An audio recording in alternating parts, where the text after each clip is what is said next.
Judi online semakin marak dari warga biasa sampai polisi keranjingan judi online. Yang paling baru seorang istri diceraikan suaminya karena candu bermain judi online hingga menghabiskan miliaran rupiah. Presiden Jokowi sampai-sampai membentuk Satgas untuk memberantas judi online. Kenapa judi online bisa bikin nagih? Apakah hukuman untuk judi online kurang berat?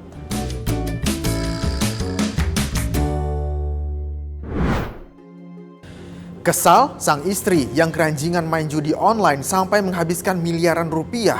Seorang suami mengajukan cerai ke Pengadilan Agama Cianjur. Dari daftar kasus perceraian yang diajukan ke Pengadilan Agama Cianjur, ratusan diantaranya akibat judi online dan pinjaman online. Di antara perkara-perkara yang ditangani itu ada perkara yang disebabkan alasannya karena judi online dan pinjaman online. Bahkan nominal yang sangat mencengangkan, ya, sangat besar bagi masyarakat, dan karena hal itu menjadi penyebab terjadinya perselisihan dan pertengkaran secara terus-menerus, sehingga mereka akhirnya berpisah rumah dan sudah tidak ada lagi keharmonisan dalam rumah tangga. Judi online juga membuat seorang polwan menghabisi nyawa suaminya. Polwan di Mojokerto tega membakar suaminya yang juga seorang polisi. Judi online ternyata menjadi pemicu kekesalan Bribtu FN yang menganiaya suaminya hingga tewas. Sering menghabiskan uang belanja yang harusnya dipakai untuk membiayai hidup ketika anaknya ini dipakai untuk, mohon maaf ini, main judi online. Pertanyaannya, kenapa orang-orang keranjingan main judi online? Padahal hukuman pelaku judi online dinilai cukup berat. Dalam Undang-Undang ITE, kegiatan judi online dikategorikan aktivitas dilarang. Hukumannya penjara maksimal 10 tahun dan denda maksimal 10 miliar rupiah. Kriminolog bilang ada beberapa alasan orang keranjingan bermain judi online. Salah satunya karena alasan ekonomi. Jadi memang ada orang yang melakukan judi, baik itu online ataupun offline, sebagai bagian dari aktivitas sosial mereka, senang-senangnya mereka. Yang kedua adalah memang sebagian pejudi juga sekaligus mencari makan di situ. Artinya periuk nasinya diisi dengan cara uang-uang yang diperoleh lewat hasil judi. Yang ketiga adalah yang sudah termasuk kategori adiksi. Memang mereka mengalami candu sedemikian rupa tidak bisa melepaskan diri dari keterlibatan dalam judi online. Awalnya barangkali untuk rekreasional, tapi semakin lama semakin mencandu, gelap mata, dan akhirnya tidak lagi bisa melepaskan diri dari ketergantungan itu. Yang keempat, ini dia yang paling serius, yaitu orang-orang yang berkecimpung di dunia judi online untuk kepentingan kriminal. Menurut pengamat, kasus judi online semakin mengkhawatirkan. Tahun lalu saja ada 2,7 juta orang yang terlibat permainan haram itu. PPATK mengungkap perputaran uang di bisnis judi online selama tahun 2023 sebesar 327 triliun rupiah. Angka ini dinilai fantastis. Ya, jadi saya kira itu puncak gunung es ya. Dasarnya itu banyak banget.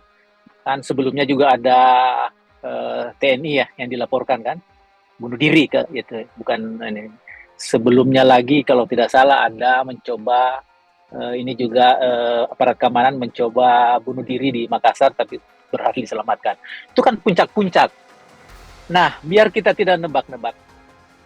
Laporan PPATK akhir tahun lalu menyebutkan ada 2,7 juta orang yang terlibat dalam judi online. 2.100.000 itu malah justru anak-anak dan ibu-ibu. Jadi bukan hanya lagi dari golongan tertentu, tapi yang sangat rentan sampai yang paling tinggi yang harusnya memiliki kecakapan dasar mengenai digital ini terlibat. Jadi ini bukan lagi sesuatu yang harus main-main kita tangani gitu. Karena akan meledak satu-satu, orang kaget-kaget. Itu ada laporan di Demak. Itu 2.000 orang, anak SD, ketagihan judi online. Jadi betapa berbahayanya ini. Jadi menurut saya harus ada perhatian serius lah mengenai ini. Yang bikin makin geleng-geleng kepala, pelaku judi online sebagian besar adalah ibu-ibu dan anak-anak. Kenapa ibu dan anak begitu gampang tergiur untuk bermain judi online? Orang sekarang main judi itu ada di HP yang tidak bisa kita miliki. Jumlah HP di Indonesia lebih banyak dari jumlah penduduk Indonesia. Mungkin kita memiliki 1 atau 2, yang lainnya memiliki 3 bahkan gitu. Jadi dengan promosi yang begitu gencar di HP, orang main judi dengan ketengan 10.000. Itulah penjelasan kenapa banyak anak-anak dan ibu-ibu yang terlibat. Karena 10.000 dia bisa main. Bahkan kabarnya bisa dibayar pakai pulsa. Semakin mengkhawatirkan membuat Presiden Jokowi membentuk Satgas untuk memberantas judi online.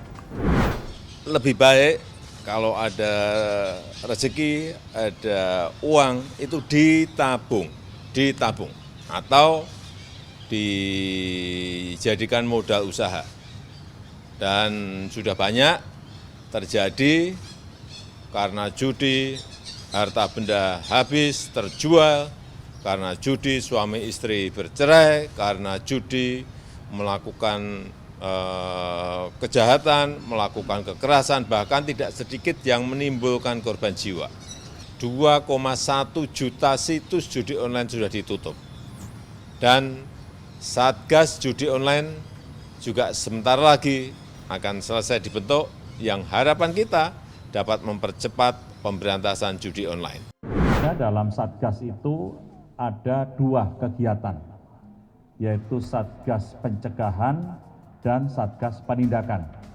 Sasarannya apa? Yang pertama adalah sasarannya terkait dengan akun-akun atau situs-situs judi online, termasuk juga kita akan berkoordinasi dengan luar negeri terkait dengan penyimpanan server-server tersebut.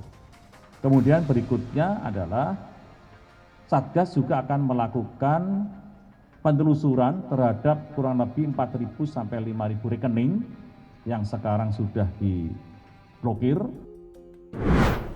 Sebagian besar pelaku dari judi online adalah kelas menengah ke bawah. Perlu ada literasi agar publik tahu dampak buruk dari judi online. Mengutip kata-kata bijak, tidak ada penjudi yang hidupnya nyaman. Enaknya hanya sesaat, tapi selalu berakhir miris. Saya Zeki Rahmat pamit, terima kasih, sampai jumpa.